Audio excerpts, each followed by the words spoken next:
we've been looking at the music of Tom Petty and the Heartbreakers from their beginnings through the 80s. And we're learning a couple of things about Tom Petty and the Heartbreakers. First off, Tom Petty writes incredible songs. Second off, the Heartbreakers are an incredible band and they make incredible music together.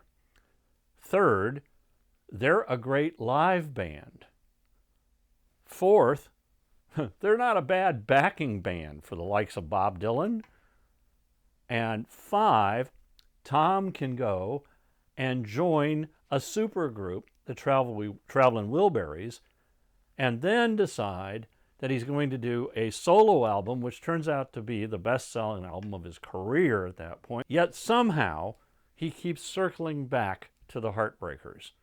So now let's see what Tom and the boys are up to in the 1990s. Let's drop the needle.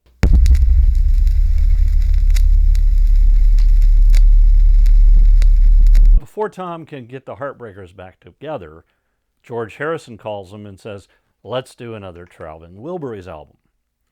Great idea, except this one's going to be much different because unfortunately Roy Orbison passed away right after the release of the first album. Nonetheless, Harrison, Jeff Lynne, Bob Dylan, and Tom Petty go to the studio and record the second Traveling Wilburys album, which of course, because of George Harrison's humor, they decide to name Traveling Wilburys Volume 3.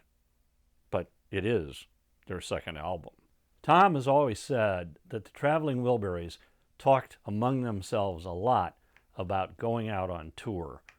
But the logistics of getting all of these super guys together, coordinating schedules, arranging the logistics, all of that, never quite gelled. And of course, George Harrison, from the early Beatle days, hated touring. So unfortunately, the Traveling Wilburys only exist on music and in our memories. After the release of Wilburys Volume 3, Tom reconvenes the Heartbreakers, gets together, and has Jeff Lynne come in to produce them. And the album is called Into the Great Wide Open. Now, as a producer, Jeff Lynne has a different way of making records than the Heartbreakers are used to. Basically, he likes to layer sound upon sound, instrument upon instrument, and slowly build the record up. Most of the Heartbreakers got pretty used to doing that, but it never really set well with Stan Lynch. Stan just, in fact, would blow up during the studios when Jeff would say, why don't you do it this way? And so there was a little tension there with Stan and the rest of the Heartbreakers, for that matter, on how this album was being produced. Nonetheless, a great album came out from it. The album opens with that big hit, Learning to Fly. And then I also like King's Highway. And of course, The Great Wide Open, which became a mini-movie for MTV, starring Johnny Depp and Faye Dunaway. Then there's Two Gunslingers, All or Nothing, and it closes with Built to Last. The album hits number 3 in the UK and 13 in the US. Back in 1989, while Tom was working with the Wilburys, he signs a recording contract secretly with Warner Brothers Records. But Tom Petty and the Heartbreakers still owe one more album in their contract to MCA Records. And MCA decides that they want to put out a greatest hits album. Now, Tom is adamantly against it. But finally he comes to the realization it's the easiest way to get out of that contract and move on. So the Heartbreakers get back together and record 2 new songs, Mary Jane's Last Dance, which became Tom's most popular song, reaching number 1. And they did a cover of the Thunderclap Newman song, Something in the Air. All the other songs were written by Tom Petty and are hits. It remains Tom Petty's best-selling album of all time. And Petty has made the comment, see, it shows you what I know about business. And it is Stan Lynch's last album with the Heartbreakers. And Tom has said that when the record was over, Stan just vanished. He didn't really say goodbye to anybody. He just left. Now free from his contract with MCA, Tom starts work on a new solo album he calls Wildflowers. and he wanted to make it a double album and put 25 songs on it. And Warner Brothers said, no, let's just release it as a single album. And so that's how it came out.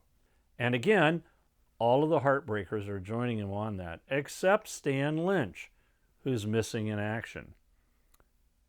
So Tom realizes he needs a drummer.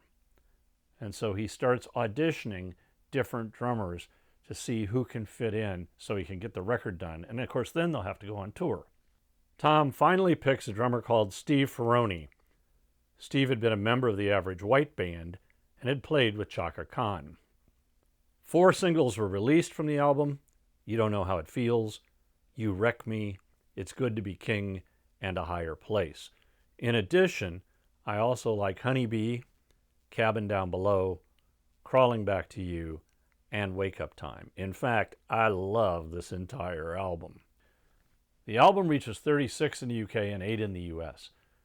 And after the album is released, Tom Petty fires Stan Lynch from the Heartbreakers. In 1996, Tom and the Heartbreakers decided to put out an album called Songs from the Movie She's the One. It's a soundtrack album.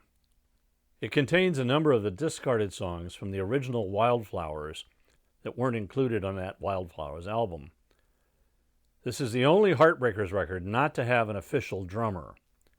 Stan Lynch is out, but Steve Ferrone, who had played on Wildflowers, only plays on 2 tracks on this album. Lynch appears on 3 tracks that were recorded during earlier sessions. And even a drummer named Ringo Starr makes an appearance on 1 track.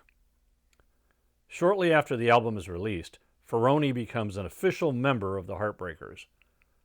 The album hits 37 in the UK and 15 in the US. That same year, Tom and the Heartbreakers back, of all people, Johnny Cash on his album Unchained, which was also produced by Rick Rubin, who had produced Wildflowers.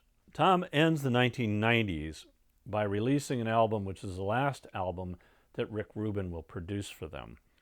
The album is called Echoes.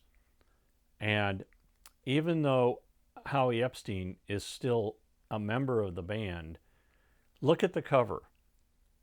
Howie did not show up for the photo shoot, and so Tom insisted they just take the picture anyway.